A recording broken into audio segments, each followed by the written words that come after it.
subtler, and it is that supreme love for that supreme reality, but not love as emotions. It is a love accompanied by our understanding. It is a combination of mind and intellect, not only mind.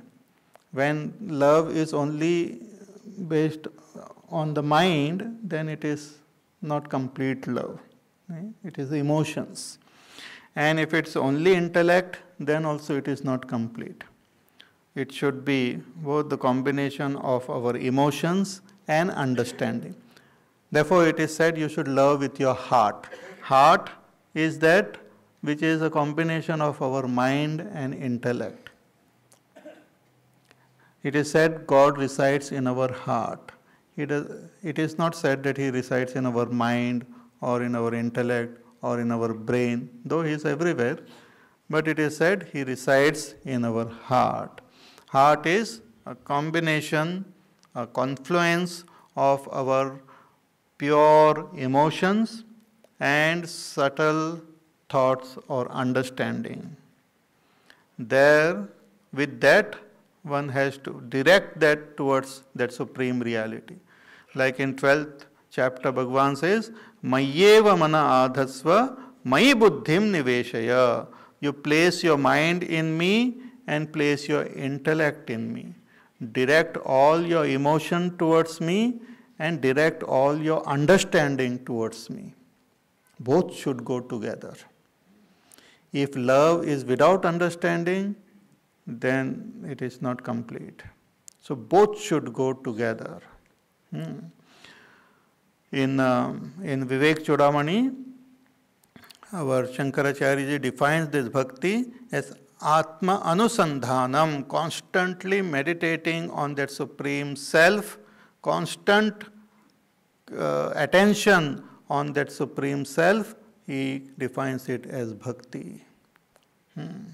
Not an imaginary God, not some concept of God, not some ideas about God, but on that supreme reality, our love for that is called bhakti. Otherwise, one may end up loving some form or some ideas. That is not bhakti. So, purushasya parapartha bhaktya labhyaha tvananyaya. Therefore, in Bhakti Shastra also it is said that first step to attain bhakti is Shravanam. Shravanam, Kirtanam, Vishnu, Smaranam, Padasevanam, Archanam, Vandanam, Dasyam, Sakhyam, Atmanivedanam. And the final step is Atmanivedan, complete surrendering to that supreme reality. So first we have to listen about that reality, that God. Shravanam. Then we have to talk about, we have to sing His glory. We have to talk about it. Then whatever we have listened goes deeper within us. Therefore, whatever Gurudev is to insist that whatever you hear, you should share it with someone. Like if you listen to this pravachan, you should go back and share it with those who don't come.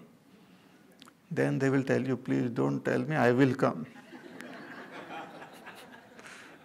But share it with them. So that when you express it, it becomes more clear to you. It goes deeper. What I utter with my mouth, whatever I have heard, it goes deeper. That is the beauty.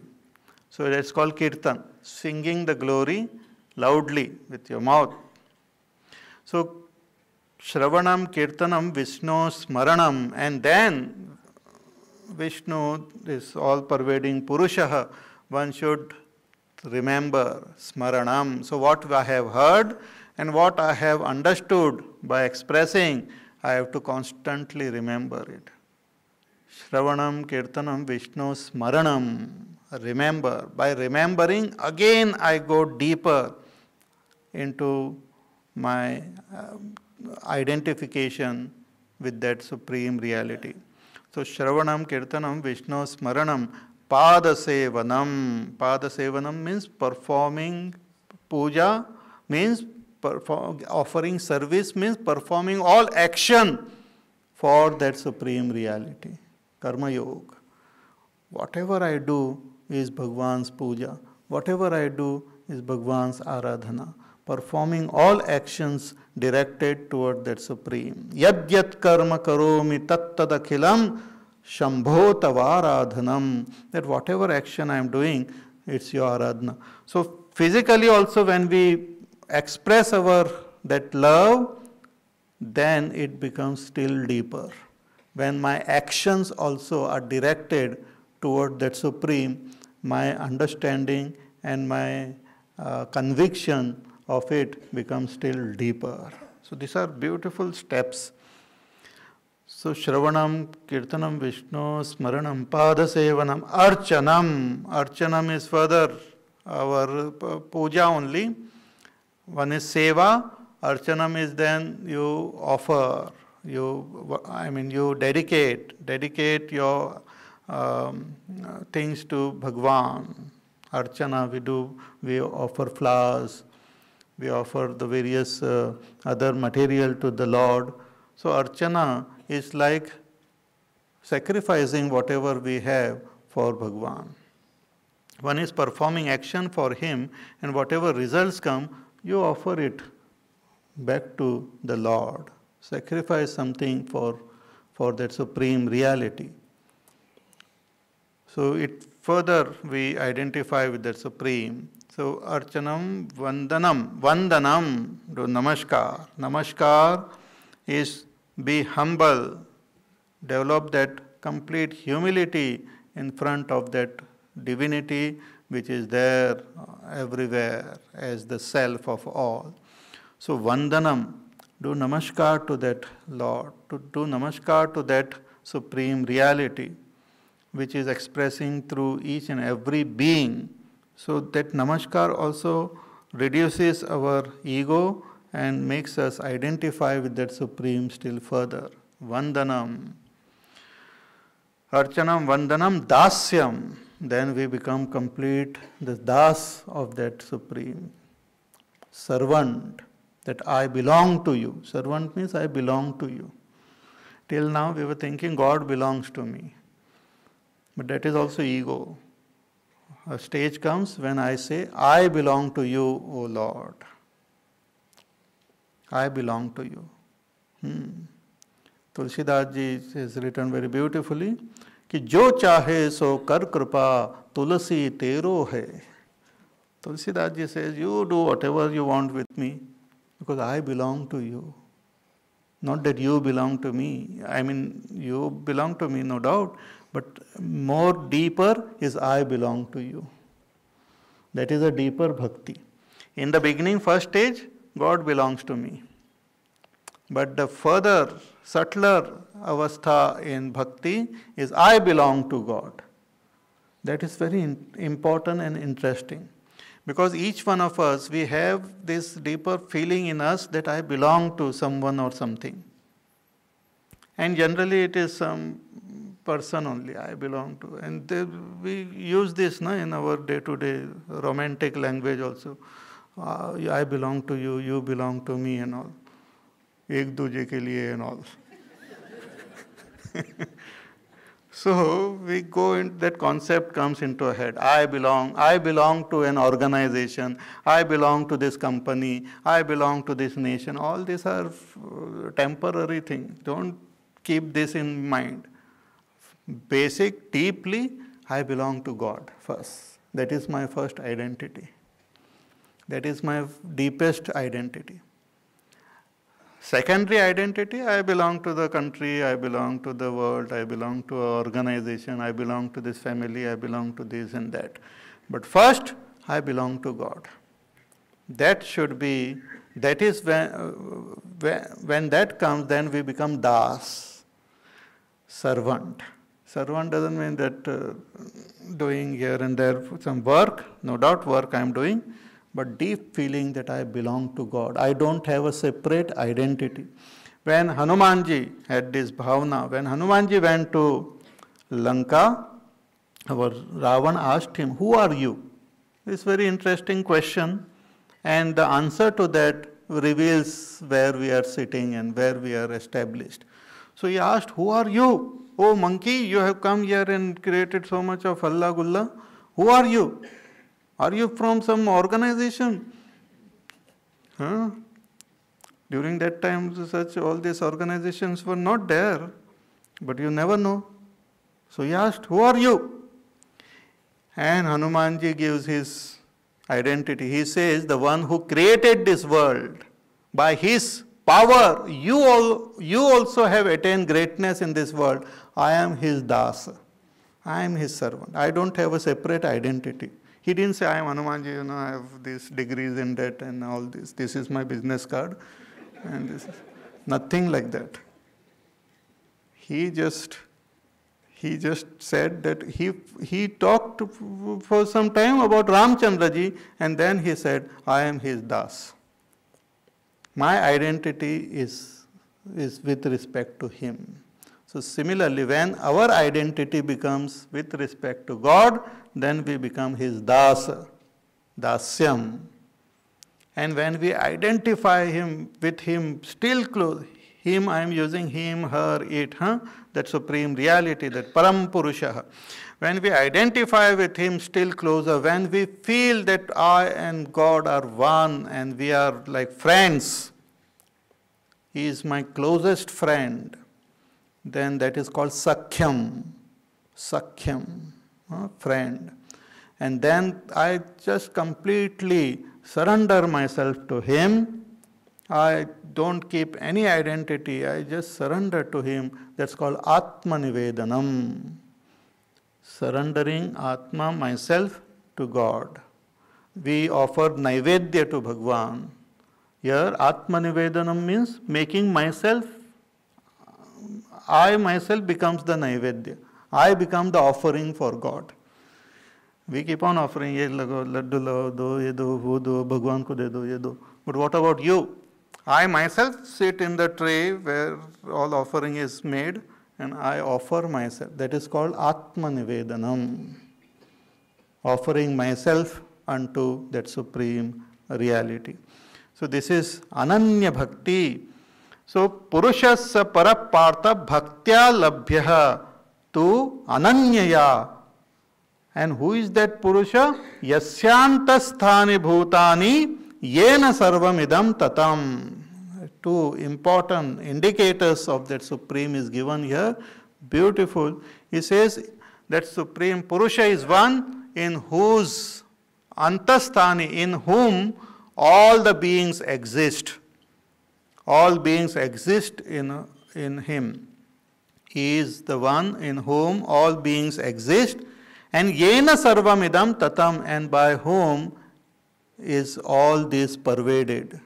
One who pervades everything and in whom all exist is that Supreme Purusha. He who is in everyone and everything is in him. That is the Supreme Purusha. Yasyantasthani bhutani, antasthani, in his inner being only everyone exists and he alone pervades everything. Yena sarvamidam tatam. That Purusha, who is also called that Avyaktaha, who is also the Paramdhama, who is also that Supreme Ishvara, who can be attained through Bhakti, Ananya Bhakti. Bhagavan says, through this Ananya Bhakti, it can be attained. Purushasya Parapartha Bhaktya Labhyaha to Ananyaya. So this is the ultimate goal which one has to attain through all our sadhana. But what happens if we don't attain God? What happens? Where do we go? What are the various paths which a person after leaving this body takes? Where does he go? So Bhagavan will talk about this paths, very interesting, the following verses. There are this, I won't tell you now. So there are those paths which he will tell. I want to now, some announcements are there. So we'll conclude now and then you remain seated for some time.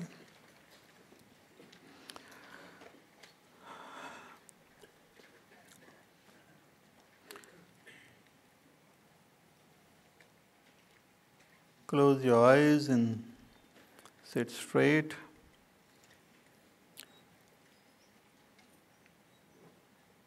And with all feelings and understanding,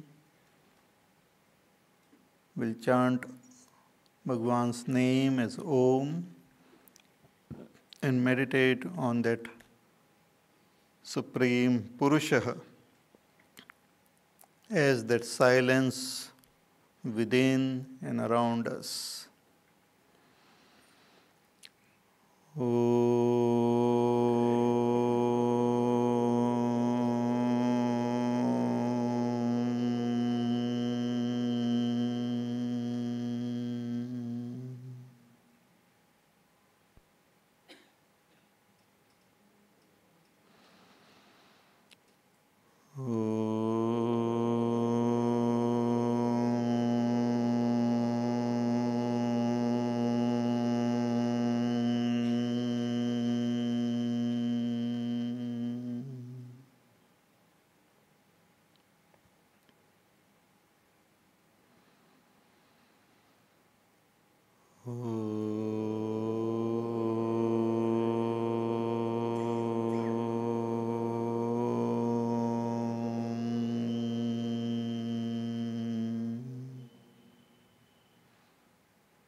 Om Purnamada Purnamidam Purnat Purnamudachyate Purnasya Purnamadaya Purnameva Vashishyate Om Shanti Shanti Shanti Hari Om Shri Gurubhyo Namaha Hari